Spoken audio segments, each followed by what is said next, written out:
We just learned that an Amtrak train derailed, and as right now, my photog and I are actually walking down to the scene where everything happened. Now, we're also just going to pan over to this driver right here. This is Brian, who lives right here in Savannah. He is currently heading back home. And Brian, talk to me about why you're out here. This is snow right now. It's snowing. You said this is your first. When you look at the parade goers, it's like a river of green flowing along the parade route.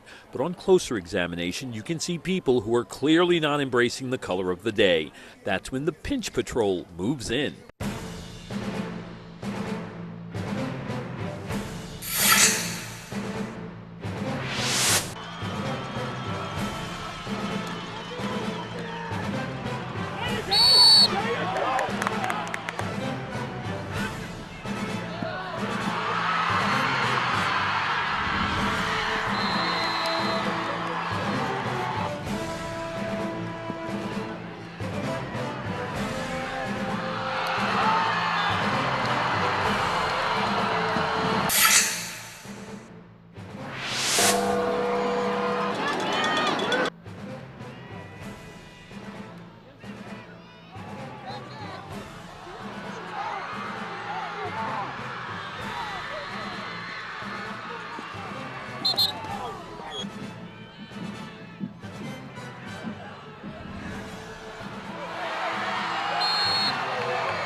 County at home, the Jackets and Cade Crib, one of the best stories in Georgia this year. But Jones County, their opponent, great too. Their quarterback, Hunter Koslow, shows off a rifle here. This one's a 40-yard strike for Jontavius Robinson. He's taken down in the red zone, and Wayne looking sluggish to start. Later in the first, they do it again. Koslow to the air again. This one from 16 yards out, and it puts him up a touchdown. But look at this. Their PAT gets blocked. The Wayne County Special Teams unit on their game, so the Jackets get some momentum, and then answer back in the second quarter. Shamar Taylor rolls and looks downfield, and he'll find his man. Khalid Hadley takes it in and puts Wayne up 7-6 at halftime, but the second half was all Jones. An upset tonight in Jessup.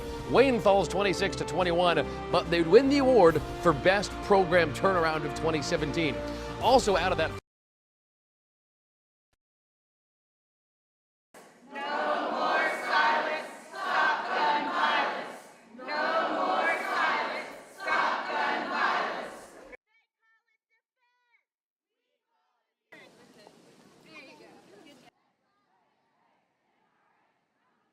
tributes. The dollars make no sense. How can a background is an avid gun enthusiast? Politicize this, they said. Fellow Irish gangster Alex Combs. He wrote,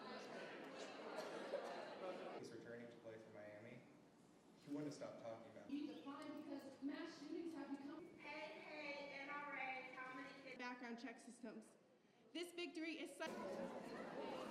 Students at Portal Middle High are putting away the books and pulling out their phones. It covers history, it covers science, math, you name it, it's got it. This is a part of Google's Expedition AR, or augmented reality. It's an experimental teaching tool offering more interactive learning. Teacher Andrew Harvey pushed to bring it into his classroom. You're getting to visualize, they're able to manipulate the images to where they're able to understand it, and we're able to discuss it in detail, whereas a book's a flat image. We're able to see a 3D image of what we're talking about. And the instructor can control the pace of the lesson and the visuals used from another device. The discussion questions and others are embedded in the bottom of it, so your cues and all are already embedded in the lesson. And so you're able to add your discussions, you're able to pause the lesson, or you can go on to multiple expeditions. Where do these expeditions take students like Caitlin Moore? Well, under the sea, into the human heart, anywhere they want. The best part about it is actually seeing it in real life, like for when you're experiencing something that's in virtual reality. For Andrew Harvey, it all boils down to the motivation to learn. It allows them to be able to have fun, want to come to school, have something to be excited, not just sit there, take notes. When it does come out officially to the public, we'll actually be able to say, hey, I've already done that. From the WSAV Georgia Southern Newsroom in Bullitt County, Brad Richardson, WSAV News 3.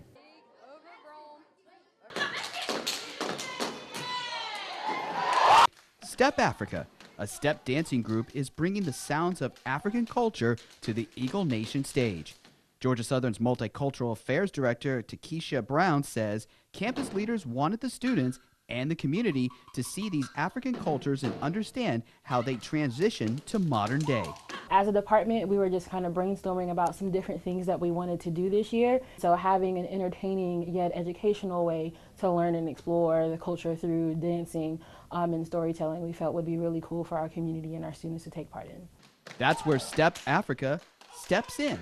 Founded in 1994, they are one of the longest-running professional step dance organizations in the country. But what is stepping? Stepping is a highly energetic, polyrhythmic, percussive dance form created by African-American fraternities and sororities in the early 1900s. There's a lot of body percussion, from using our hands, our bodies, our feet, and our voices to make noise and music.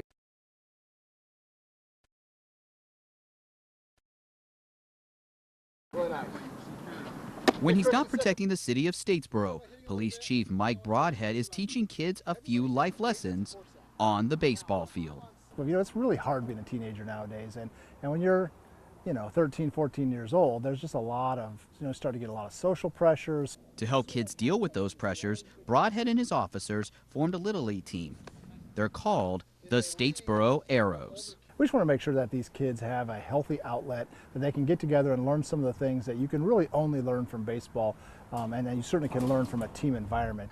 He says all kids are welcome to play, even if they've never picked up a bat. But we're not turning any kids away. Half our kids have never played baseball before. Players Mason Brinson and Caden Brown say since joining the team, the game has taken on a bigger meaning. He's teaching us how to be men, not just baseball players. It's a great group of kids, great coaches, and it's just a really, really good thing to do for the community. Baseball is an amazing game, and everyone deserves a chance to play. In Statesboro, Brad Richardson, WSAV News 3.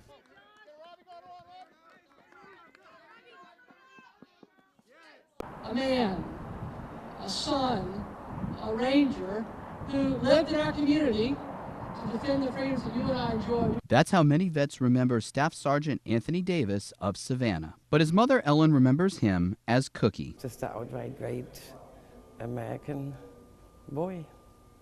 Sports, guns, video games, girls. Sergeant Davis was killed in Iraq in 2009 after 6 tours as an Army Ranger.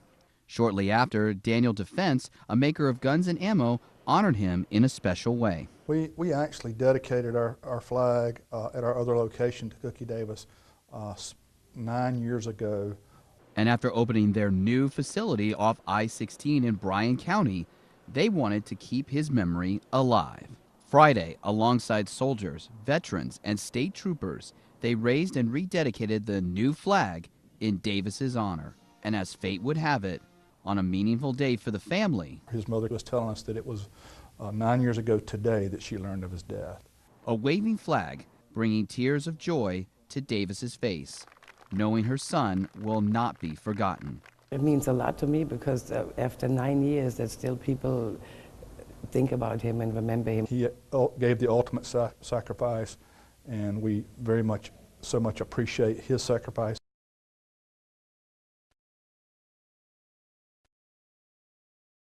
I say ho ho, hey hey, MLK paved the way. The annual Martin Luther King Parade is a day of celebration, peace, and unity. It's wonderful to celebrate what Martin Luther King paved the way for us to do. It's to unify and be here together to celebrate the rights of all. It's that spirit of unity that brought 400 students from Georgia Southern Statesboro, Hinesville, and Armstrong State campuses together to march in the parade. Statesboro Student Government President Dylan John says he's glad to walk side by side with his fellow Eagles. I think it is very special, especially with consolidation, this being one of our first events together as student bodies, to come out and meet up with our fellow brothers and sisters here in Savannah. A show of unity in the face of recent controversy over the merger of Georgia Southern and Armstrong State University. Chris Curtis says it's time for the school and the students to move forward as one. The theme is coming together, and the turnout of students today, the enthusiasm of students is strong evidence of this stronger university that Savannah and Statesboro now have. Although some students continue to wear their Armstrong colors, they all marched under one banner, wearing shirts with a message, "Still, I rise." The students that you will see marching in the parade today are some of the best embodiments of the new Georgia Southern University. In Savannah, Brad Richardson, WSAV News 3. Lonnie Collier is the farm manager for the 130-acre plot of St. Patrick's Farms in Screven County.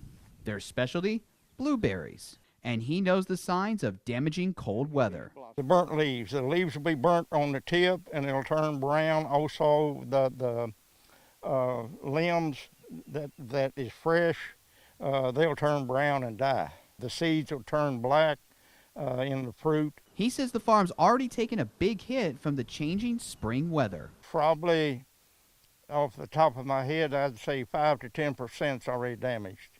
And he doesn't want a repeat of last year, when freezing temperatures cost the farm a $1.2 million loss. Screven County Coordinator Ray Hicks doesn't expect to see the same type of loss this time around. I think the main thing we're going to see is just a reduction in the fruit on there. I don't think we're going to actually see any damaged fruit per se. Hopefully we're not going to have any more of this cold weather. But if we do, there's one thing Collier is keeping in mind. At the stage that the fruit's in right now, 30 degrees, they'll freeze, and then the fruit's damaged and they will not recover. From Screven County, Brad Richardson, WSAV News 3. Arbor Day is in full swing at Georgia Southern. Arbor Day is kind of like our huge tree bank, so we can plant tons and tons of seedlings. Every year we get an even better venue to do it. This year's venue is the Hurdy Pines Nature Preserve. Now into its 6th year, kids, students, and even faculty are grabbing a shovel and planting new trees to see the campus blossom. It's been fun digging and actually knowing you're not wasting your day, and knowing that you're able to plant a tree and knowing it takes a while. It just feels good that we're doing a lot to help the environment rather than destroying it. This year, they are bringing old favorites to the preserve. We're coming back in with longleaf pines, which is what the original Hurdy Preserve predominantly was, and we're adding some dogwoods too for some understory color, as well as replacing many trees damaged from the winter storms and hurricanes. According to Georgia Southern's Alicia Lanier, for every tree damaged, they want to plant 3 more in its place. So why do so many students come every year and help? I think a lot of it has to do with taking pride in your university, taking pride in your campus, and just the overall wanting to do a good thing for the right reasons. It's kind of like an instant gratification, every time they see these trees, they'll be proud and they'll know that they made an impact. From the Georgia Southern Statesboro Newsroom, Brad Richardson, WSAV News 3.